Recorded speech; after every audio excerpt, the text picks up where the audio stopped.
Hello everyone, welcome to new success zone.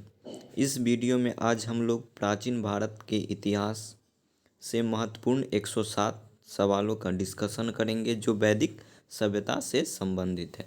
तो आइए video को शुरू करते हैं।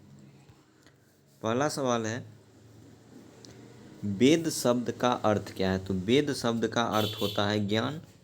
अगले सवाल पे आते हैं, निम्नलिखित में से किस वेद में प्राचीन वैदिक युग की सभ्यता के बारे में सूचना दी गई है? ये हो जाएगा ऋग्वेद। दूसरा सवाल है, निम्नलिखित में से किस वेद में प्राचीन वैदिक युग की सभ्यता के बारे में सूचना दी गई है? तो ये हो जाएगा ऋग्वेद।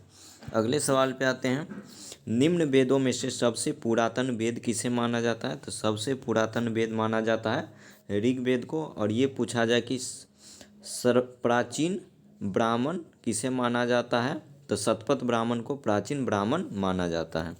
अगले सवाल पे आते हैं, गायत्री मंत्र किस पुस्तक में मिलता है? तो गायत्री मंत्र मिलता है ऋग्वेद के तीसरे मंडल में। ऋग्वेद के तीसरे मंडल में गायत्री वेद की चर्चा की गई।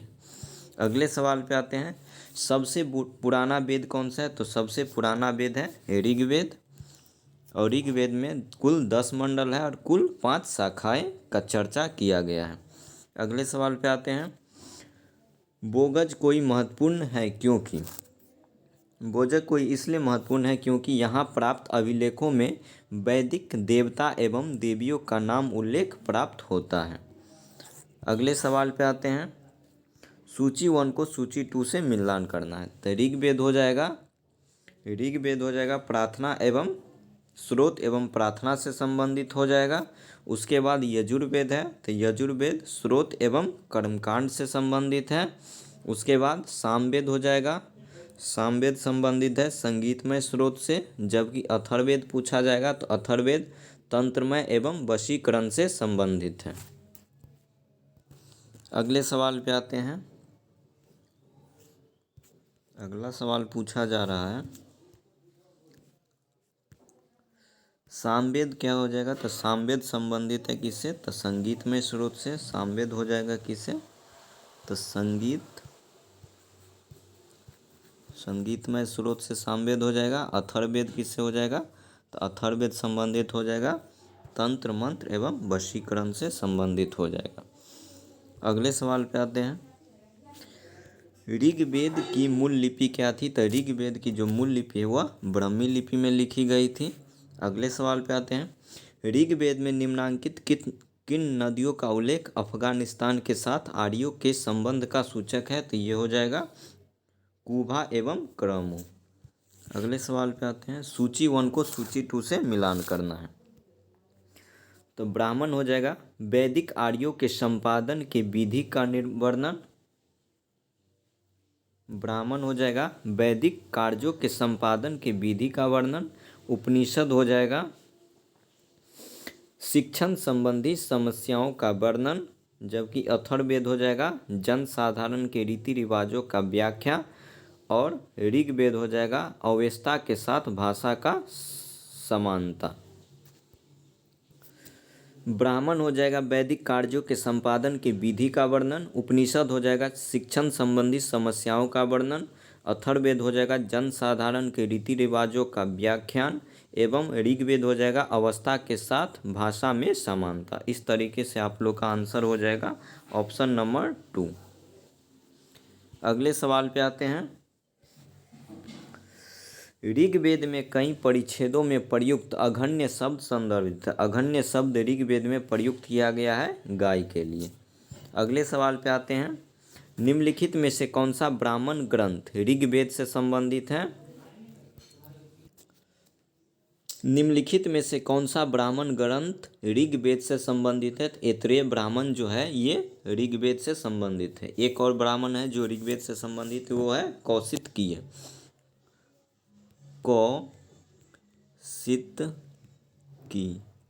कौशितकी ब्राह्मण जो है ये भी ऋग्वेद से संबंधित है। जबकि ये पूछा जाए गोपथ ब्राह्मण किससे संबंधित है? तो गोपथ ब्राह्मण जो है अथर्ववेद से संबंधित है। और शतपथ ब्राह्मण एवं तैत्तिरीय ब्राह्मण है, ये दोनों वेद जो है यजुर्वेद से संबंधित है। ये दोनों ग्रंथ जो है शतपथ ब्राह्मण एवं तैत्तिरीय ब्राह्मण, ये दोनों किससे संबंधित है? तो ये यजुर्वेद से संबंधित है। और गोपथ ब्राह्मण संबंधित है अथर्ववेद से। अगले सवाल पे आते हैं। ऋग्वेद में कितने सूक्त है? तो ऋग्वेद में सूक्तों की संख्या टोटल 1028 है। कितना है? 1028 है। अगले सवाल पे आते हैं। वर्ण व्यवस्था से संबंधित पुरुष सूक्त मूलतः पाया जाता है। तो पुरुष सूक्त जो पाया जाता है यह ऋग्वेद के 10वें मंडल में पाया जाता है। ऋग्वेद के 10वें मंडल में पाया जाता है। अगले सवाल पे आते हैं। सर्वप्रथम स्तूप शब्द कहाँ मिलता है? तो सर्वप्रथम स्तूप शब्द का वर्णन किया गया था ऋग्वेद में। निम्नलिखित में से वह दस्तकारी कौन सी है जो आर्यों द्वारा व्यवहार में नहीं लाई गई थी? तो वो है लुहार या लुहारगिरी, जो आर्यों के द्वारा व्यवहार में नहीं लाई गई थी। भारतीय शासन के प्रतीक ये शब्द सत्यमेव जयते निम्नलिखित में से किस ग्रंथ से लिए गए हैं? तो सत्यमेव जयते उपनिषद यानी कि मुंडको उपनिषद से लिया गया है। वैदिक लोगों द्वारा किस धातु का प्रयोग पहले किया गया था? तो वैदिक लोगों के द्वारा सबसे पहले जिस धातु का प्रयोग किया गया था वह था तांबा। अगले सवाल पे आते हैं। भारत में वर्ण व्यवस्था किस लिए बनाई गई थी? तो भारत में जो वर्ण व्यवस्था बनाई गई थी वह व्यावसायिक श्रम विभाजन के आधार पर बनाई गई थी। व्यावसायिक श्रम विभाजन के आधार पर बनाई गई थी। अगले सवाल पे आते हैं। प्रारंभिक आर्यों के बारे में निम्न उक्त कथनों में से कौन सा कथन सही नहीं है? तो आर्य लोग ये संस्कृत बोलते थे, ये बिल्कुल सही है। वे घुड़सवारी किया करते थे, ये भी सही है। अगला पॉइंट देखते हैं। वे कई झुंडों में भारत आए थे, ये भी कथन सही है। वे मुख्यतः नगरों में निवास करते थे, ये कथन गलत है। तो इस तरह आप लोग का आंसर हो जाएगा ऑप्शन नंबर 4। तो वे संस्कृत बोलते थे, ये सही है। वे घुड़सवारी किया करते थे, ये भी कथन सही है। और वे कई झुंडों में भारत पहुँचे थे, ये भी कथन सही है। नगर में भी निवास नहीं करते थे, ये कथन गलत है। इनमें से किस फसल का ज्ञान वैदिक काल के लोगों को नहीं था? तो तंबाकू का ज्ञान वैदिक काल के लोगों को नहीं था। तंबाकू का ज्ञान पता चलता है पुर्तगालियों के आने के बाद। तो पूछा जा रहा है इनमें से किस फसल का ज्ञान वैदिक काल के लोगों को नहीं था? तो तंबाकू का ज्ञान वैदिक काल के लोगों को नहीं था। तंबाकू भारत में लाया जाता है पुर्तगालियों के द्वारा। अगले सवाल पे आते हैं। वैदिक आर्यों का प्रमुख भोजन क्या था? तो वैदिक आर्यों का जो प्रमुख भोजन था वह था दूध और उसके उत्पाद, दूध एवं उसके उत्पाद। वैदिक युग में राजा अपनी जनता से जो कर वसूल करते थे उसे क्या कहते थे? तो उसे कहा जाता था बलि। अगले सवाल पे आते हैं। आर्य सभ्यता में मनुष्य के जीवन के आयु के आरोही क्रमानुसार निम्नलिखित चरणों में से कौन सा विकल्प सही है? तो ये हो जाएगा 4 आश्रम का व्यवस्था किया गया था उस समय। प्रथम आश्रम था ब्रह्मचर्य, उसके बाद दूसरा आश्रम था गृहस्थ, तीसरा आश्रम था वानप्रस्थ और चौथा आश्रम था सन्यासी। इस तरह से कि इसका आंसर हो जाएगा पहला ब्राह्मण, गृहस्थ, वानप्रस्थ एवं सन्यासी। अगले सवाल पे आते हैं। आर्य अन्यार्यों के साथ अपने संघर्ष में सफल रहे क्योंकि उन्होंने घोड़ों द्वारा चलाए जाए रथों का प्रयोग करते थे। आर्य अनार्यों के साथ अपने संघर्ष में सफल रहे, इसका यही कारण था कि उसके द्वारा घोड़ों के द्वारा चलाए जा रहे रथों का प्रयोग करते थे। अगले सवाल पे आते हैं। आरंभिक वैदिक काल में वर्ण व्यवस्था आधारित थी। आरंभिक वैदिक काल में वर्ण व्यवस्था आधारित थी, वह आधारित थी व्यवसाय पर। अगले सवाल पे आते हैं। निम्नलिखित में से ऋग्वेद काल के दौरान किसकी जानकारी नहीं थी? तो ऋग्वेद काल के दौरान वर्ण व्यवस्था यानी कि जाति की जानकारी नहीं थी। अगले सवाल पे आते हैं। निम्नलिखित में से कौन सा अन्न मनुष्य द्वारा सबसे पहले प्रयोग में होने वाला था? तो मनुष्य के द्वारा जो सबसे पहले जिस अन्न का प्रयोग किया गया था वह था जौ या यब। अगले सवाल पे आते हैं। निम्नलिखित में से कौन सी जनजातीय सभा सामान्य रूप से जनजातीय सरदार यानी कि मुखिया के चुनाव में शामिल होती थी? तो वो थी समिति। अगले सवाल पे आते हैं।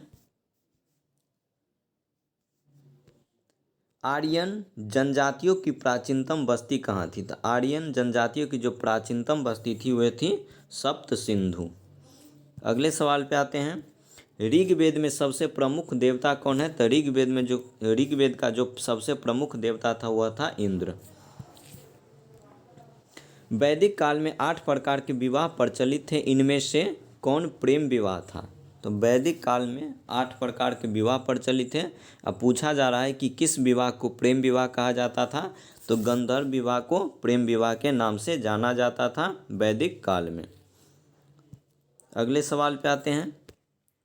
निम्नलिखित में से कौन सा वेद वेद त्रय का भाग नहीं था? तो वेद त्रय का भाग अथर्ववेद नहीं था। प्रारंभ में 3 ही वेद थे जिसे वेद त्रय के नाम से जाना जाता है, और वेद त्रय का अर्थ होता है 3 गुना ज्ञान। अब वेद त्रय में 3 शामिल थे, ऋग्वेद, यजुर्वेद और सामवेद। अगले सवाल पे आते हैं। किस नदी के निकट ऋग्वेद सभ्यताएं सबसे अधिक स्थित थी? तो ये हो जाएगा सरस्वती। किस नदी के निकट ऋग्वेद सभ्यताएं सबसे अधिक स्थित थी? तो ये हो जाएगा सरस्वती के। अगले सवाल पे आते हैं। ऋग्वेद का कौन सा मंडल पूर्णतः सोम को समर्पित है? तो 9वां मंडल जो है यह पूर्णतः सोम को समर्पित है। ऋग्वेद में निम्नलिखित किस नदी का उल्लेख नहीं किया गया है? तो ऋग्वेद में पूछा जा रहा है ऋग्वेद में निम्नलिखित किस नदी का उल्लेख नहीं है? तो ये काफ़ी विवादास्पद क्वेश्चन है, क्योंकि ऋग्वेद में यमुना नदी का चर्चा 3 बार किया गया है। यमुना नदी का चर्चा 3 बार है। गंगा नदी का चर्चा 1 बार किया गया है। और सरस्वती को सबसे पवित्र नदी माना जाता है। और रावी नदी को ऋग्वेद में परुष्णी नदी के नाम से जाना जाता है, इसलिए आप लोग इसे घटना चक्र से मिला लेंगे। अगले सवाल पे आते हैं। निम्न में वेदों का सही कालानुक्रम कौन है? पूछा जा रहा है कि वेद का कौन सा क्रम सही है? तो वेद का जो सही क्रम है वो हो जाएगा ऋग्वेद, उसके बाद हो जाएगा सामवेद, उसके बाद हो जाएगा यजुर्वेद, उसके बाद हो जाएगा अथर्ववेद। तो यह आपका ऑप्शन भी सही हो जाएगा। अगले सवाल पे आते हैं। आर्यों की वर्ण व्यवस्था का आधार निम्नलिखित में से क्या था? आर्यों के वर्ण व्यवस्था का जो आधार था वह था पेशा।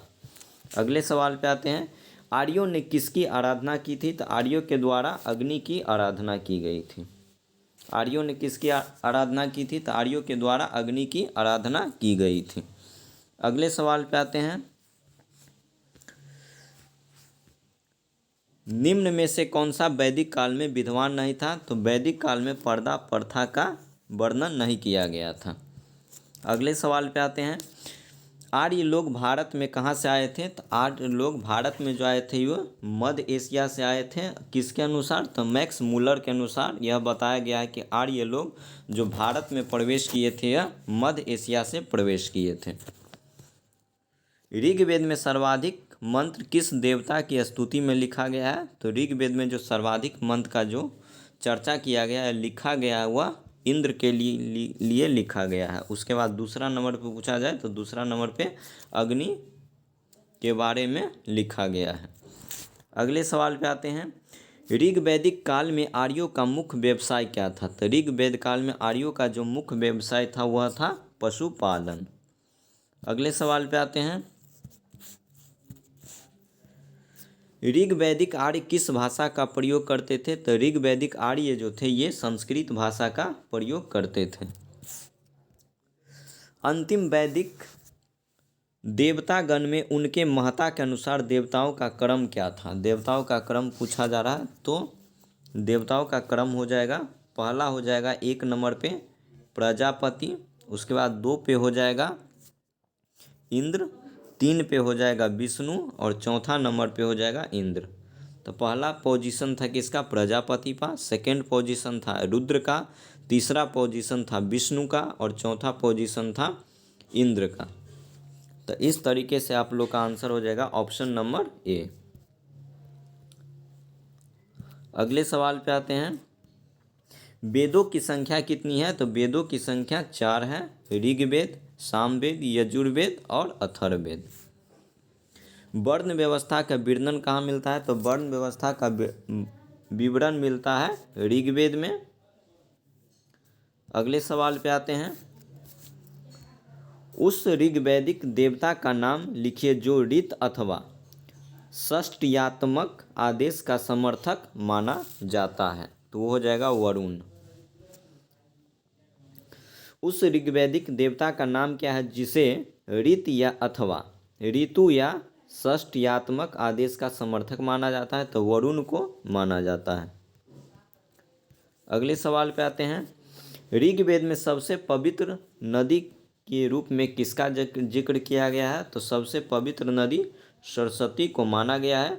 यमुना नदी का 3 बार चर्चा किया गया है, गंगा नदी का 1 बार चर्चा है और सिंधु नदी का सर्वाधिक बार चर्चा किया गया है। अगले सवाल पे आते हैं। वैदिक साहित्य में प्रयुक्त व्रीहि शब्द का अर्थ क्या होता है? तो व्रीहि शब्द का अर्थ होता है चावल। वैदिक साहित्य में जो व्रीहि शब्द प्रयोग किया गया वह चावल के लिए प्रयोग किया गया है। वैदिक युग में विधवा पुनर्विवाह कर सकती थी। वैदिक युग में एक प्रथा थी कि विधवा भी अपना पुनर्विवाह कर सकती है। पूछा जा रहा है कि वैदिक युग में क्या होता था? तो विधवा पुनर्विवाह कर सकती थी। अगले सवाल पे आते हैं। ऋग्वेद में प्रमुख देवत्व कौन है? पूछा जा रहा है कि ऋग्वेद का प्रमुख देवत्व किसे माना जाता है? तो ये अग्नि को माना जाता है। अगले सवाल पे आते हैं।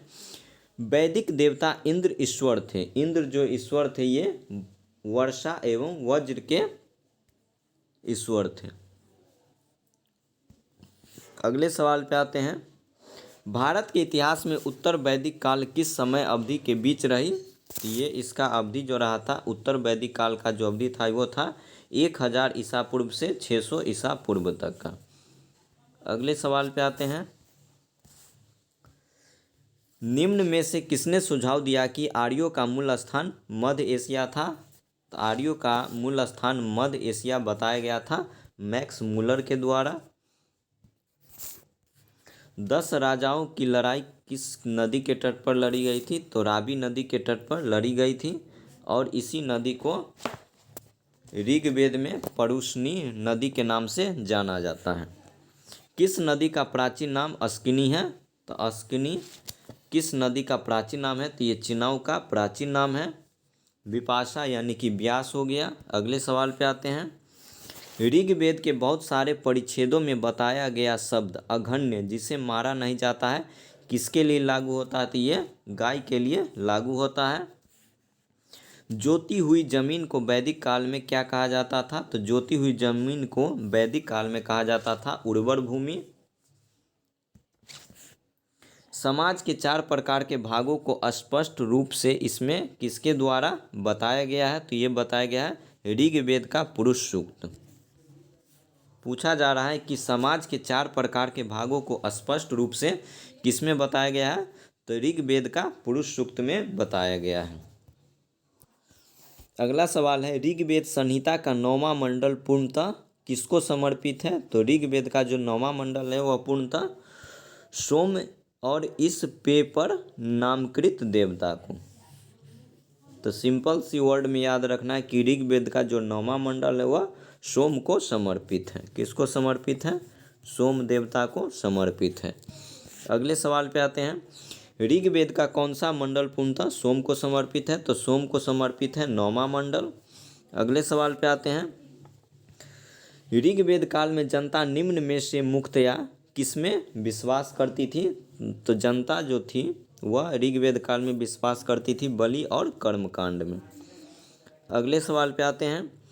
निम्नांकित में से किसने आर्यों के आदि देश के बारे में लिखा था?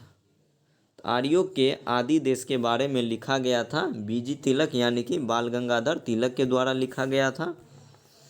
वैदिक नदी कुंभा का स्थान कहाँ निर्धारित होना चाहिए? तो कुंभा का स्थान निर्धारित होना चाहिए अफगानिस्तान में।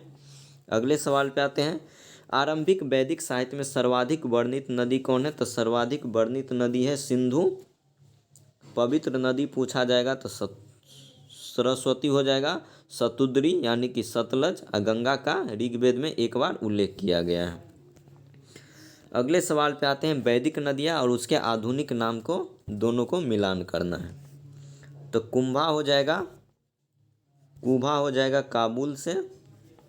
उसके बाद परुष्णी हो जाएगा रावी से संबंधित है। सदानीरा हो जाएगा गंडक और शतुद्री हो जाएगा सतलज। तो ये ऋग्वेद काल में वैदिक नदियाँ जिसका आधुनिक नाम कुंभा का काबुल हो जाएगा, परुष्णी का रावी हो जाएगा, सदानीरा का गंडक हो जाएगा और शतुद्री का सतलज हो जाएगा। तो इस तरीके से आप लोग का आंसर हो जाएगा ऑप्शन 2 यानी कि 2 3 1 4। अगले सवाल पे आते हैं।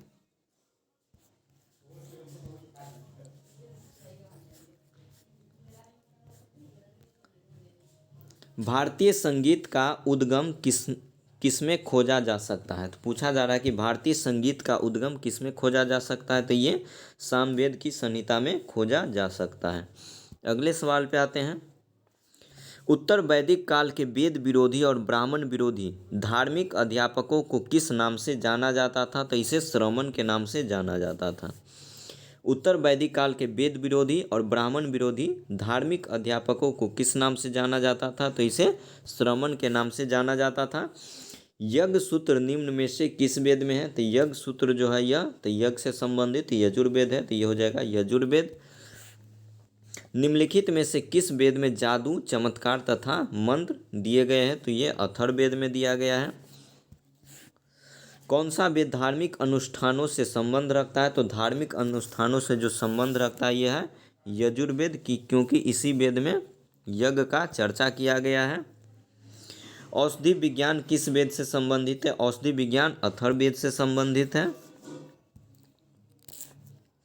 जादू टोना का अध्ययन किस वेद में किया जाता है? तो जादू टोना का अध्ययन किया जाता है अथर्ववेद में। अधिकारी और कार्य को मिलान करना है सूची 1 को सूची 2 से। तो सूत हो जाएगा। तो सूत का कार्य होता था, सूत जो होता था सारथी के रूप में कार्य करता था। संगड़ी हित्री का कार्य होता था खजांची के रूप में। भाग दूध का कार्य होता था संग कर संग्राहक के रूप में, जबकि तक्षण का कार्य होता था बढ़ई के रूप में। इस तरीके से आप लोग का आंसर हो जाएगा ऑप्शन नंबर सी। 4 1 3 2। किस काल में अछूत की अवधारणा स्पष्ट रूप से उद्धृत हुई है? तो पूछा जा रहा है किस काल में अछूत की अवधारणा स्पष्ट रूप से उद्धृत हुई है? तो ये हुई है उत्तर वैदिक काल में अछूत की जो अवधारणा है स्पष्ट रूप से उद्धृत हुई है। अगले सवाल पे आते हैं।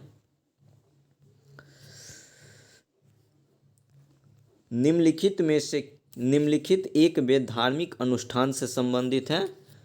तो यजुर्वेद जो है यह धार्मिक अनुष्ठान से संबंधित है। प्राचीन काल में आर्यों के जीविकोपार्जन का मुख्य साधन क्या था? तो प्राचीन काल में आर्यों के जो जीविकोपार्जन का जो मुख्य साधन था वो था कृषि। निम्नलिखित में से कौन शुक्ल यजुर्वेद की संहिता है? तो यजुर्वेद की जो संहिता है वह है वाजसनेयी। तो हम लोग ये जानेंगे यजुर्वेद के 2 शुक्ल है। कौन कौन शुक्ल है? तो पहला शुक्ल है, पूछा जा रहा है कि निम्नलिखित में से कौन शुक्ल यजुर्वेद की संहिता है? तो यजुर्वेद की जो शुक्ल यजुर्वेद की संहिता यह संबंधित है वाजसनेयी से। और यजुर्वेद की कुल 2 शाखाएं हैं। प्रथम शाखा का नाम है शुक्ल यजुर्वेद और दूसरी शाखा का नाम है कृष्ण यजुर्वेद। अगले सवाल पे आते हैं। उपनिषद शब्द का शाब्दिक रूप में क्या अर्थ होता है?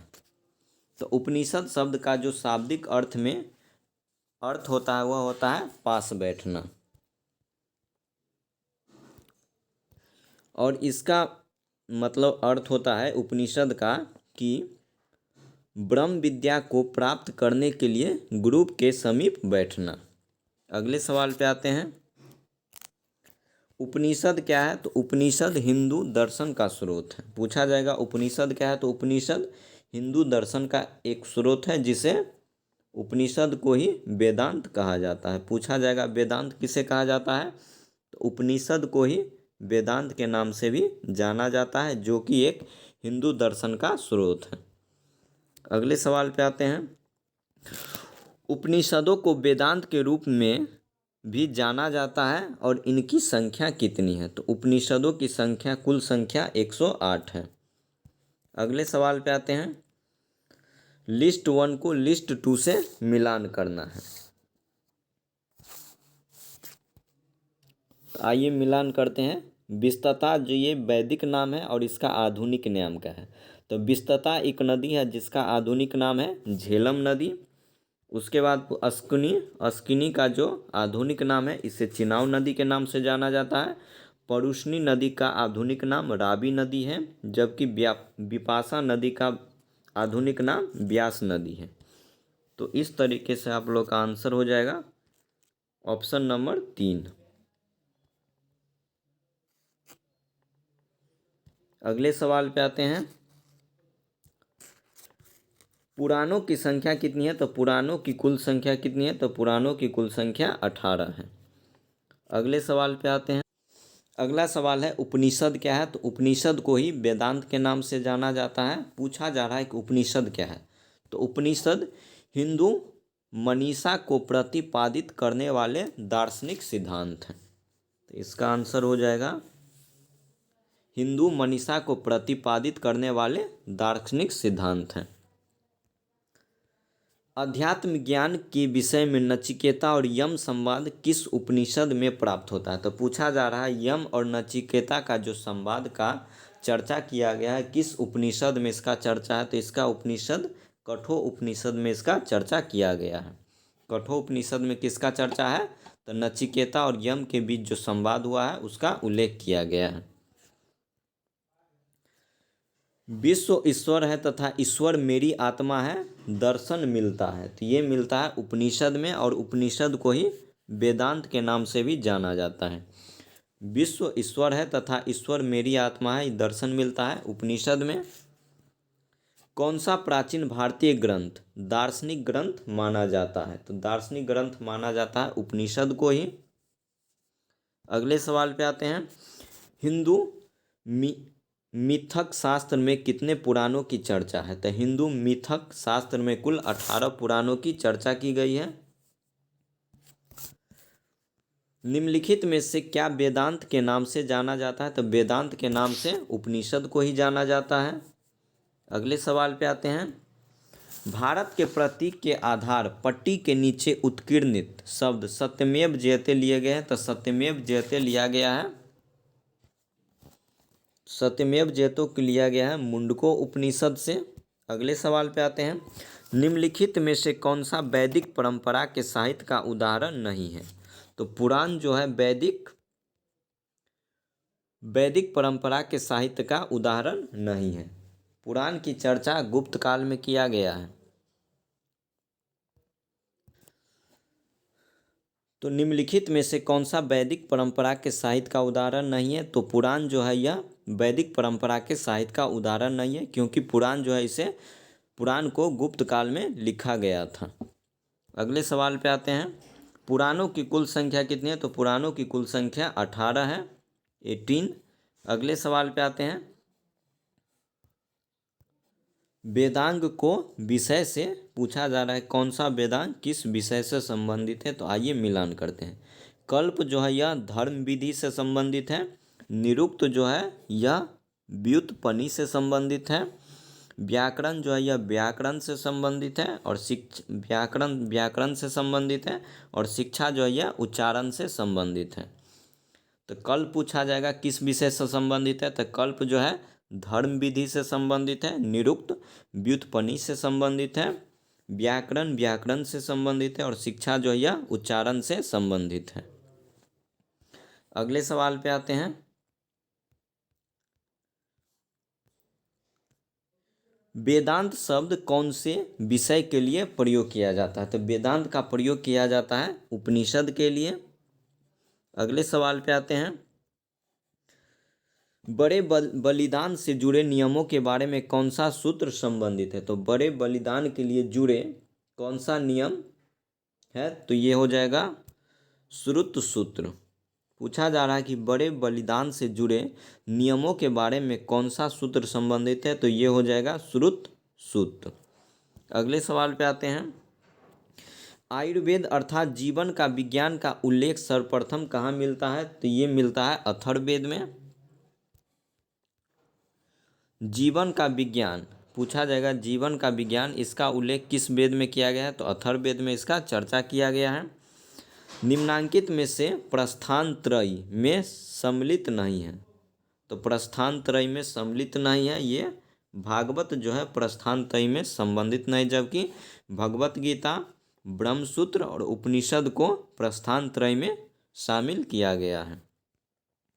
कर्म का सिद्धांत संबंधित है? तो कर्म का सिद्धांत संबंधित है मीमांसा से।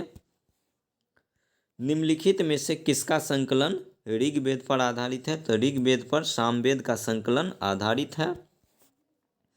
उपनिषद काल के राजा अश्वपति शासक थे, ये शासक थे केकई के। पूछा जाएगा उपनिषद काल के जो राजा थे जिसे अश्वपति कहा जाता था, अश्वपति कहाँ के शासक थे? तो ये केकई के शासक थे। जिस ग्रंथ में पुरुष मेध का उल्लेख हुआ है वह कौन सा है? तो पुरुष मेध का जो उल्लेख किया गया है वो है शतपथ ब्राह्मण। और शतपथ ब्राह्मण जो है ये सबसे प्राचीन ब्राह्मण माना जाता है। पूछा जा रहा है कि किस ग्रंथ में पुरुष मेध का उल्लेख हुआ है? वह है शतपथ ब्राह्मण। और शतपथ ब्राह्मण जो है यह यजुर्वेद का ब्राह्मण है। और शतपथ ब्राह्मण जो है यह सबसे प्राचीन ब्राह्मण है और यह सबसे बड़ा ब्राह्मण है। उसके बाद ऑप्शन नंबर ए में है कृष्ण शुल्क और ऑप्शन नंबर 2 में है शुल्क शुद्ध। तो ये दोनों जो शाखा है किसका? तो ये यजुर्वेद की 2 शाखा है जिसका नाम है कृष्ण यजुर्वेद और शुक्ल यजुर्वेद।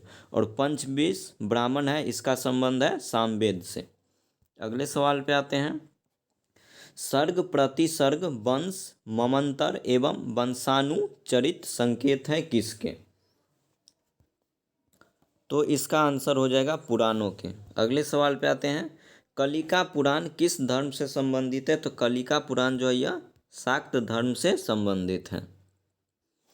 अगले सवाल पे आते हैं। निम्नलिखित में से किस दर्शन का मत है कि वेद शाश्वत सत्य है? पूछा जा रहा है कि किस दर्शन का यह मत है कि वेद जो है शाश्वत सत्य है? तो ये कथन है मीमांसा का। मीमांसा का मत है कि वेद शाश्वत सत्य है। अगले सवाल पे आते हैं। निम्नलिखित में से अद्वैत वेदांत के अनुसार किसके द्वारा मुक्ति प्राप्त की जा सकती है? तो ज्ञान के द्वारा ही मुक्ति को प्राप्त किया जा सकता है, ऐसा कहा जाता है। अद्वैत वेदांत के अनुसार ऐसा माना जाता है कि ज्ञान के द्वारा ही मुक्ति प्राप्त की जा सकती है। अगले सवाल पे आते हैं और यह हमारा अंतिम सवाल है। किस उपनिषद का शाब्दिक अर्थ सफ़ेद घोड़ा होता है? तो आप लोग का आंसर हो जाएगा ऑप्शन नंबर 5, इनमें से कोई नहीं। तो सफ़ेद घोड़ा का शाब्दिक अर्थ, तो सफ़ेद घोड़ा को किस उपनिषद में वर्णित किया गया? तो सफ़ेद घोड़ा का जो वर्णन किया गया यह यजुर्वेद के श्वेताश्वर उपनिषद में इसका उल्लेख किया गया। पूछा जाएगा कि सफ़ेद घोड़ा का उल्लेख किस उपनिषद में हुआ है? तो ये श्वेताश्वर उपनिषद में इसका उल्लेख किया गया। और श्वेताश्वर उपनिषद जो है किस वेद का उपनिषद है? तो ये यजुर्वेद का उपनिषद है। वीडियो को एक बार ज़रूर देखें और अच्छा लगे तो लाइक और सब्सक्राइब करें। जय हिंद, जय भारत।